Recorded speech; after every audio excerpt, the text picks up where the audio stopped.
There's three things I would look at before you spend another dollar marketing your plumbing business. So don't chase more marketing. Don't chase more leads until you've dialed in these three areas. Now, what I'm going to share with you may not be the sexiest topic in the world, but the business owners who pay close attention, who really monitor these things on an ongoing basis, are the businesses that continue to grow and scale. Our best clients follow these three rules in and out. I want to pass them on to you so that you may have and enjoy some of the same success. The first area that I'd focus on is operationally. Our best clients answer every single phone call. They don't complain about the spam calls because they have somebody answering the phone. That's not them. That person might complain, but we never hear about it. And so it goes without saying, if you don't answer the phone calls, you're going to miss the opportunity. Our best clients, they'll answer hundreds of phone calls in a single month and miss one or two. If you're not playing at that level, well, the competition is, and they're eating your lunch every single day. They are more responsive than you. After call answering and speed to lead, then you want to look at the actual call handling. Is there a script in place that's being followed religiously? Is there coaching and training that you're doing every single month with the dispatch team? How are they handling the new lead that comes in and getting them booked? Are they just letting people walk away and say, I'll call you later? I'll let you know? Or are they writing that information down so somebody could actually follow up with them when they forget to call back and follow up on what they started? That brings us to the third part of operations, which is the actual follow-up. We see this so frequently, especially in more startup mode plumbing companies. You'll go out, you give the estimate for the new water heater replacement, and the customer does not move forward with you. And they never hear from you again. You don't actually know if they went with somebody else because the follow-up didn't happen. And that's usually an indicator of processes that haven't been put in place or some operational chaos where there's not somebody who's dedicated to taking control of and doing all these follow-ups. So our best clients, even in the worst and slowest months of the year, have extremely high close percentages because they have the time, they have the bandwidth to get through every single estimate and follow up until they know it's either won or it's done. So I'd look there first at operations. This is one of the biggest keys that you have to come back to over and over again. It is not set it and forget it. It takes constant management and oversight and training. The second thing to look at are the finances, okay?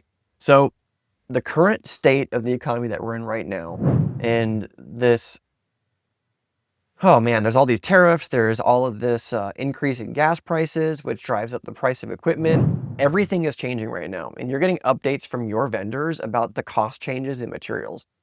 When is the last time that you updated your price book based off of the increase in cost of materials or even labor?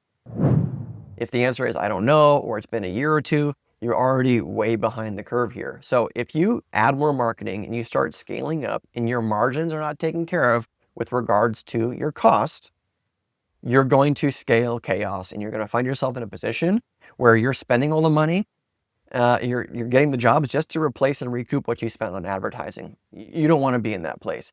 So you need to examine your margins right now because a lot has been shifting pretty frequently lately, okay? The next thing I would look at is your actual close ratios.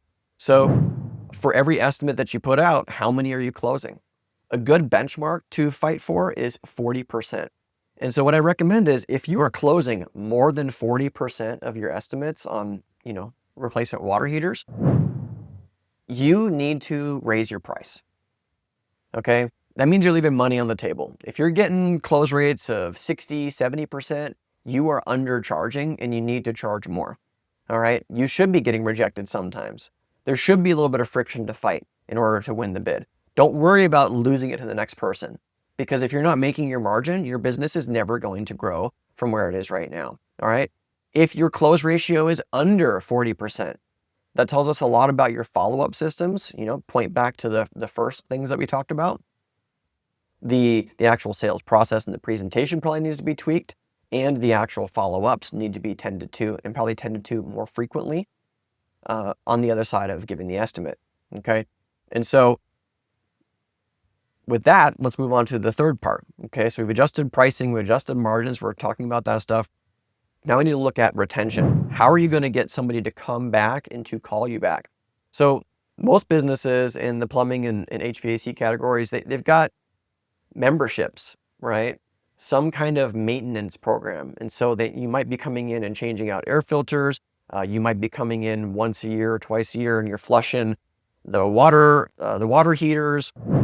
There's different things that you can do as part of a maintenance program, but you want to put that in place. You want to put people on it. You want to give them like a small discount if they ever call you in between the regular scheduled services.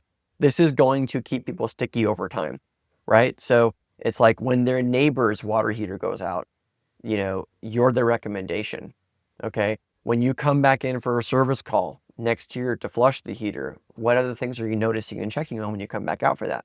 There's another opportunity to make more money from the same customer. You spend a lot of money and energy getting a customer. How do you retain them and double or triple the value of what they spend with you over the course of time? You have to be strategic about it because it doesn't just happen. Another thing that we've seen with some of our clients that have seen more success and growth over the years is the leads are not a problem, right? The work is abundant, okay?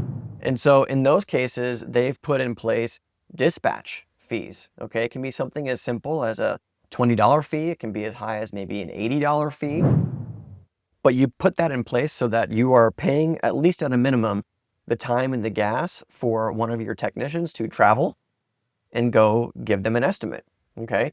And so there's a lot of hesitation for this recommendation that I've seen from business owners in the past. What I would say is, if you put this in place, you get a higher caliber customer.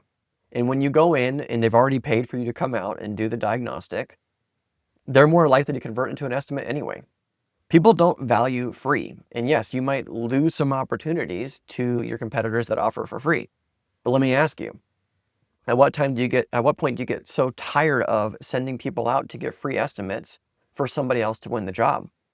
Especially if you're a little bit of a higher price in the market and you're paying for all of your insurances, your bonding, your background checks with your employees, you're paying for all this overhead that Chuck in a truck is not paying for.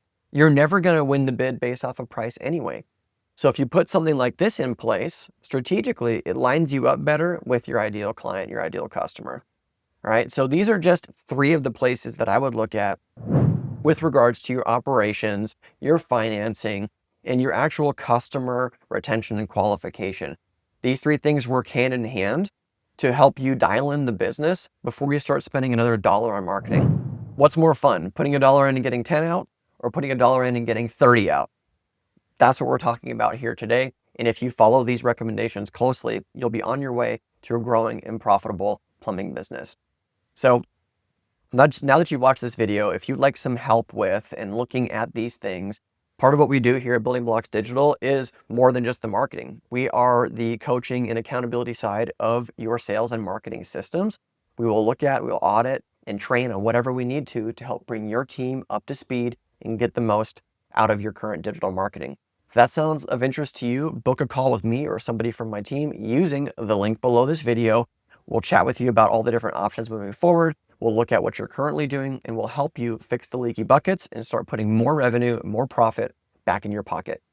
That being said, I appreciate you for watching this video. I'll catch you on the next one. Bye for now. Thanks so much for watching my video. If you like this one, you'll love some of the other videos we have posted here on our channel that help blue-collar business owners get more out of their digital marketing. So make sure to hit that subscribe button, check out the other videos. If you got questions or comments, post them below. I look forward to catching you on the next video. Bye for now.